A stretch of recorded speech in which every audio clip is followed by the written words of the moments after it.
Михаил Нечипорук упершыню галасуе на такім участку. Михаил Михайлович азначае, прымаць актыўны ўдзел стараюцца ў кожнай выбарчай кампаніі. Гэты раз не стаў выключэннем. Нягледзячы на хваробу, ён, як заўсёды, сярод першых выбаршчыкаў.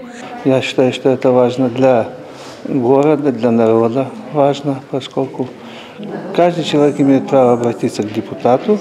Больш за 250 удзельніц выбараў у мясцовыя саветы і ў абласным радзільным доме. Сярод іх и молодые мамы Жанна Воробьева и Татьяна Ляховец. Конечно, замечательно, что даже находясь в доме, есть возможность проголосовать, и свой голос отдать за кого-то, человека, которого ты считаешь, что он стоящий. Человек какой-то решимый, решительный, который что-то будет делать. Не просто я депутат и все. То есть, чтобы за этим последовали какие-то действия. Меня как маму больше всего, наверное, волнует то, чтобы человек был ответственный и мог помочь решить какие-то насущные проблемы будущих матерей.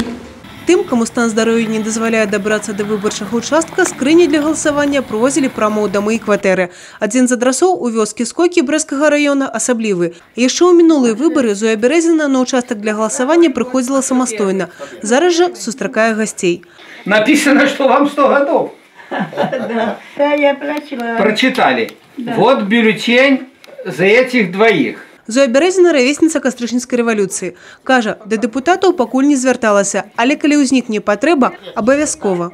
Где я жила, где были выборы, там я голосовала. Сейчас я уже проголосовала. Да.